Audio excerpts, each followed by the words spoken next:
যেখানে জয়নগরের মতো জায়গায় তড়িঘড়ি করে একটা বিচারের জায়গা এলো, আমাদের একটা আশা দেখাচ্ছে, সেখানে আরজি করের বিচার কেন হচ্ছে না?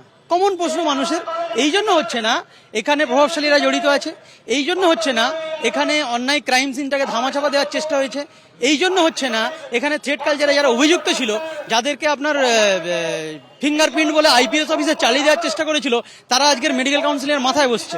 তো এই কোশ্চেনগুলো সাধারণ মানুষের আছে এবং বিচার, আমরা যেমন বিচার ছিনিয়ে আনবো বলে প্রতিজ্ঞা করেছিলাম, সেই প্রতিজ্ঞায় আমরা রাস্তায় আছি। 4 মাস পেরিয়ে গিয়েছে, আর কতদিন অপেক্ষা, আর কতদিন আপনাদের এই প্রতিবাদ মিছিল?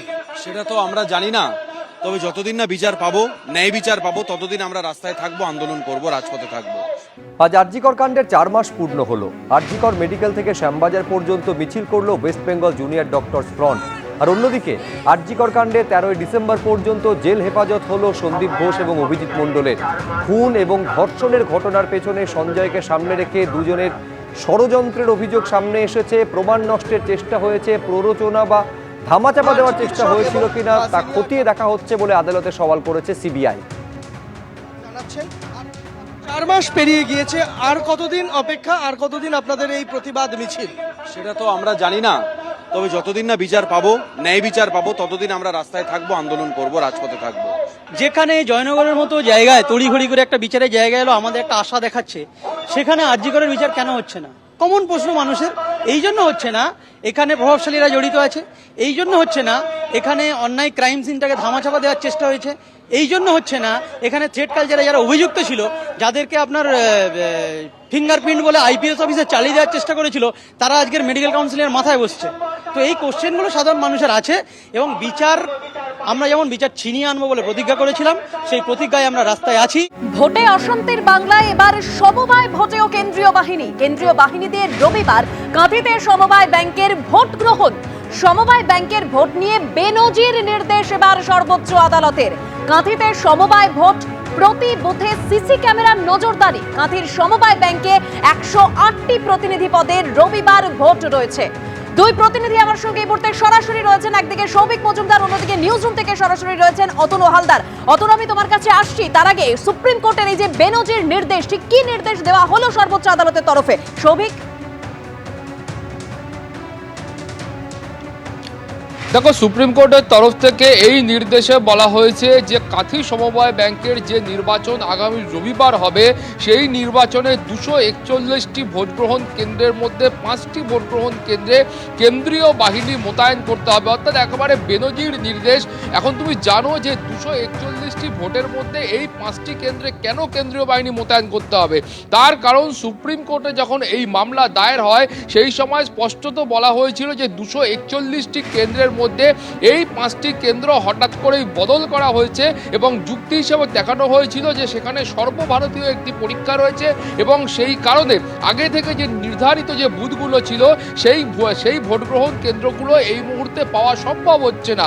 সেই কারণেই এই 5টি বুথকে এই ভোটগ্রহণ কেন্দ্রের স্থান পরিবর্তিত হয়েছিল এবং সুপ্রিম কোর্টের কাছে এই আবেদন করা হয়েছিল যে ওই এলাকাগুলি অত্যন্ত স্পর্শকাতর এলাকা, ফলে সেখানে কার্যত এই ধরনের ভোট হলে আইন শৃঙ্খলা পরিস্থিতির অবনতি হতে পারে, এমন একটা সম্ভাবনা আছে। সেই কারণেই তারা সুপ্রিম কোর্টের কাছে আবেদন করেছিলেন যে কেন্দ্রীয় বাহিনীর নজরদারিতে এই ভোট হোক এবং সুপ্রিম কোর্টের তরফ থেকে আজকে সেই আবেদনকে মান্যতা দেওয়া হয়েছে এবং ওই 5টি ভোটগ্রহণ কেন্দ্রে কেন্দ্রীয় বাহিনীকে দিয়ে মোতায়েন করে তারপর সেখানে এই সমবায় নির্বাচন হবে। এর পাশাপাশি 241টি বুথের বা ভোটগ্রহণ কেন্দ্রের প্রত্যেকটিতেই কিন্তু ক্লোজ সার্কিট ক্যামেরা লাগাতে হবে, এই মর্মে সুপ্রিম কোর্টের তরফ থেকে নির্দেশ দেওয়া হয়েছে। ফলে তুমি জানো যে এর আগে এ রাজ্যে পঞ্চায়েত ভোটে, লোকসভা ভোটে, বিধানসভা ভোটে কেন্দ্রীয় বাহিনী মোতায়েন করা হলেও সমবায় নির্বাচন বা সমবায় ব্যাংকের নির্বাচন, সেখানকার ভোটে এই ধরনের কেন্দ্রীয় বাহিনীর মোতায়েন করার নির্দেশ, এটা কিন্তু কার্যত বেনজির। একেবারে সৌভিক, তুমি আমাদের সঙ্গে থাকো। আমরা দেখেছিলাম সমবায় ব্যাংকের নির্বাচনকে ঘিরে কি উত্তপ্ত পরিস্থিতির সৃষ্টি হয়েছিল, নন্দীগ্রামে বোমাবাজি হয়েছিল, আর এবার রবিবার কাঁথিতে এই সমবায় ব্যাংকের ভোট গ্রহণ রয়েছে এবং কেন্দ্রীয় বাহিনী দিয়ে সেই ভোট গ্রহণ হবে, এরকমই নির্দেশ সর্বোচ্চ আদালতের। এ নিয়ে শুভেন্দু অধিকারী এবং কুণাল ঘোষ কি বলছেন শোনাবো পরপর। সুপ্রিম কোর্ট একটা সাধারণ কোপারেটিভ নির্বাচন, যেখানে অংশীদার শেয়ার হোল্ডাররা ভোটার, যেখানে ব্যালটে নির্বাচন হয়, যেখানে সিরিয়াল নাম্বারের উপর ছাপ মারতে হয়, সিম্বল থাকে না, সরাসরি পার্টির ইনভলভমেন্ট নেই, সেখানে প্যারামিলিটারি ফোর্স দিয়ে ভোট করতে বলছেন। এবং সুপ্রিম কোর্ট বুঝে গেছে এই বাংলাতে গণতান্ত্রিক পদ্ধতিতে নির্বাচন হয় না। এটা লজ্জা, লজ্জা, লজ্জা।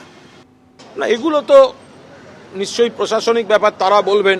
এখন যদি কেউ ঠিক করে নেয় যে কোনো জায়গায় আমরা গন্ডগোল করব, গতকাল তো নন্দীগ্রামে গন্ডগোল করেছে, বিজেপি হামলা করেছে, আমাদের ছেলে মারা গেছে। তো যারা গন্ডগোল করছে তারাই আবার গিয়ে আবার কেন্দ্রীয় বাহিনী চাইছে। এগুলো সব মানে রাজনৈতিক নানা ধরনের কাণ্ড কারখানা। অত গন্ডগোল করে কি হলো? একটা কর্মীর প্রাণ চলে গেল তৃণমূলের, কিন্তু ভোটটা তো বিজেপি জিততে পারেনি। কেন্দ্রীয় বাহিনী কানুক আর যাই থাকুক, তৃণমূল কংগ্রেস জনগণের সঙ্গে আছে, জনগণ তৃণমূলের সঙ্গে আছে। ফলে ওইসব কেন্দ্রীয় বাহিনী টাইনি যেখানেই থাকুক, জিতবে কারা? তৃণমূল কংগ্রেস।